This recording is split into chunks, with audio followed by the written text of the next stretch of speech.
పవిత్ర కుంభమేళాలో ఉన్నాం ప్రస్తుతం అయితే కనుక.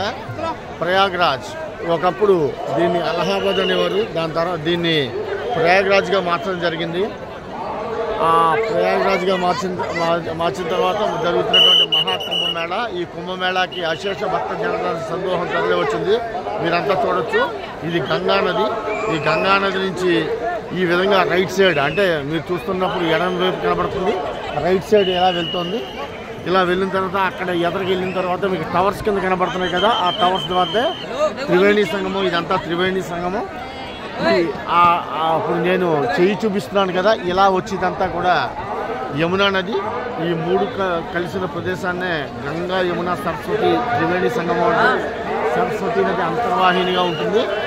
మీరంతా చూడొచ్చు, భారీ పోలీస్ పికెటింగ్ ఉంది ఇక్కడ. ఈ పోలీస్ నేపథ్యంలో, పోలీస్ సెక్యూరిటీ నేపథ్యంలో మహాకుంభమేళా జరుగుతుంది. ఈ కుంభమేళాకి ఇప్పటికే దాదాపు 6,50,00,000 పైగా జనం వచ్చారని చెప్పేసి అధికార యంత్రాంగం లెక్కలు చెప్తుంది. మనం చూడొచ్చు ఎంతమంది భక్తులు వచ్చి పుణ్యస్నానాలు ఆచరిస్తున్నారు. మన దేశం నలుమూల నుండే కాదు, అనేక దేశాలు, విదేశాల నుండి కూడా, ప్రపంచం నలుమూల నుండి కూడా పెద్ద ఎత్తున భక్తులు తరలి వస్తున్నారు. వీరంతా వచ్చి పుణ్యస్నానాలు ఆచరించడంతో పాటు తీర్థ విధులు, అంటే పెద్దలకు ఏదైతే ఉంటాయో కార్యక్రమాన్ని నిర్వహిస్తూ ఉంటారు. ఈ త్రివేణి సంగమంలో ఈ యొక్క పెద్దల విధులు నిర్వహిస్తే వారికి స్వర్గప్రాప్తి కలుగుతుందని చెప్పి మన యొక్క భక్తులకి నమ్మకం ఉంది. ఆ నేపథ్యంలో చేస్తుంటారు. చూడండి, నదిలో పడేసినటువంటి వస్తువులు ఏది కూడా ఉండకుండా వెంటనే దాన్ని ఎక్కడికక్కడ క్లీనింగ్ చేస్తున్నారు. ఈ మహాకుంభమేళాకి సంబంధించి 7,000 కోట్ల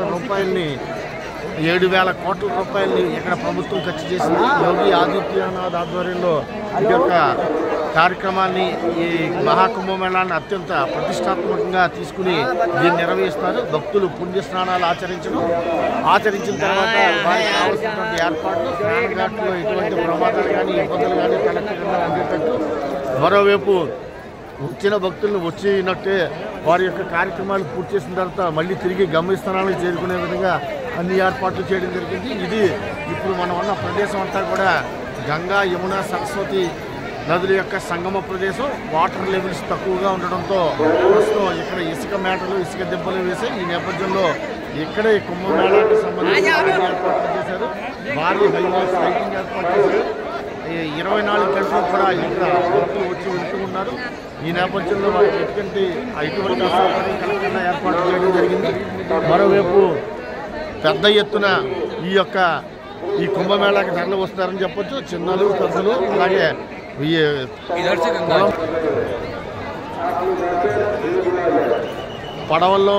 పడవల్లో ఉన్న సెక్యూరిటీని చూసారా, వారంతా మఫ్టీలో ఉన్న పోలీసులుగా చెప్పుకోవచ్చు. ఆ ఫైబర్ ఫ్లోటింగ్ బ్రిడ్జెస్ అంటారు వాటిని, అవి వేయడం ద్వారా ఏంటంటే దాన్ని దాటిన తర్వాత లోతు ఎక్కువగా ఉంది. స్నాన కార్యక్రమాలు ఆచరించిన తర్వాత అక్కడి నుంచి దాటి ఎవరు జారిపోకుండా ఉండడం కోసం వాటిని ఏర్పాటు చేశారు. స్నాన కార్యక్రమాన్ని పూర్తి చేసుకున్న తర్వాత తిరిగి యథాస్థానాలకు వెళ్ళే విధంగా ఏర్పాటు చేశారు. అలాగే నదిలో పడేస్తున్నటువంటి చెత్త ఏదైనా ఉందంటే కనుక వాటిని వెంటనే ఎక్కడికక్కడ శుభ్రం చేస్తారో. ఆ పడవలో మనం చూడొచ్చు, ఆ నెట్ పట్టుకుని ఆ శారీస్ ఏదైతే ఉన్నాయో వాటిని తీయడం జరిగింది. ఈ పోలీసు సిబ్బంది అయితే మాత్రం పహారా చాలా గట్టిగా ఉంది. ఆ జేబు దొంగలు కావచ్చు, లేదా దొంగతనాలు కావచ్చు, అలాంటివి ఏమి జరగకుండా ఉండడం కోసం పెద్ద ఎత్తున వీరు మఫ్టీ నిర్వహిస్తున్నారు. మరోవైపు ఆ ఫ్లోటింగ్ చూసారా, ఈ మొత్తం ఈ పుష్కరాల్లో కీలక ఘట్టంగా చెప్పుకోవాల్సింది ఏదైనా ఉందంటే కనుక ఆ బ్రిడ్జెస్, 5 బ్రిడ్జెస్ తాత్కాలికంగా వేశారు. బెలూన్స్తో ఆ బ్రిడ్జెస్ని అటు అలహాబాద్ టౌన్ నుండి, ప్రయాగ్రాజ్ టౌన్ నుండి ఈ త్రివేణి సంగమం రావడానికి ఆ వంతులను ఏర్పాటు చేశారని చెప్పచ్చు. ఆ వంతుల నుంచి నడుచుకుంటూ ఇలా, అంటే మనకి అక్కడ లైటింగ్ కనబడుతుంది కదా, అది టౌను. అక్కడి నుంచి ఇక్కడికి డైరెక్ట్గా రావాలంటే కనుక ఆ వంతులను దాటుకుంటూ రావాలి. ఆ వచ్చే వాళ్ళకి, వెళ్ళే వాళ్ళకి వన్ వే సిస్టమ్ ద్వారా ఈ వంతులను ఏర్పాటు చేశారు. ఒకవైపు రావడం అయితే కనుక ఒకవైపు వెళ్ళడం జరుగుతుంది. ఇద్దరు ఒకేసారి వెళ్ళడానికి మాత్రం కుదరదు. అలాగే అటువంటి స్ట్రిక్ట్ ఇన్స్ట్రక్షన్స్ కూడా. టాయిలెట్స్, మొబైల్ టాయిలెట్స్ ఏర్పాటు చేశారు.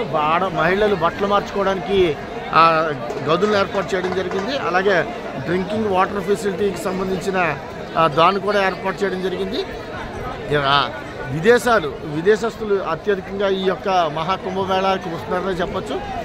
దాదాపు ఇప్పటిదాకా 6,50,00,000 మందికి పైగా వచ్చారని చెప్పి అధికార యంత్రాంగం లెక్కలు చెప్తోంది. ఈ స్నాన కార్యక్రమాలు ఆచరించిన తర్వాత వీరు సురక్షితంగా వారి ఇంటికి చేరుకునే విధంగా అన్ని ఏర్పాట్లు చేయడం జరిగింది.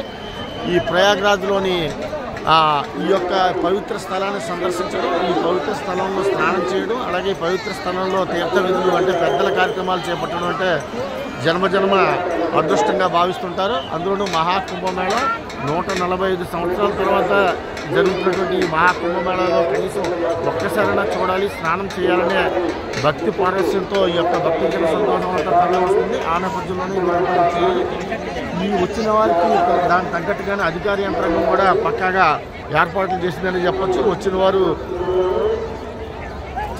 ఇక్కడ ఏర్పాట్ల పట్ల సంపూర్తిగా ఆనందాన్ని కూడా వ్యక్తం చేస్తున్నారు.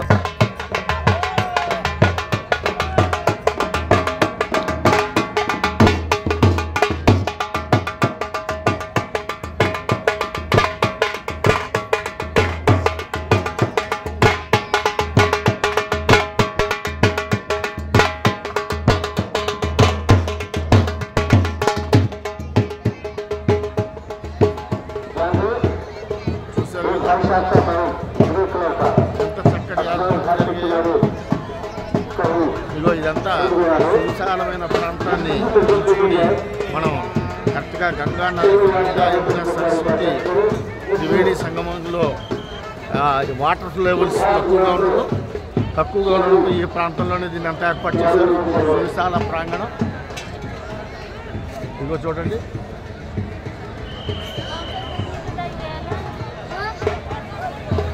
హరహర మహాదేవ శంభో శంకర. ఈ విషయాన్ని మీ అందరికీ కూడా చూపించే భాగ్యం కలగడం నాకు పరమ ఆనందంగా భావిస్తాను. జై శ్రీరామ్. హరహర మహాదేవ శంభో శంకర. ఓం నమః శివాయ.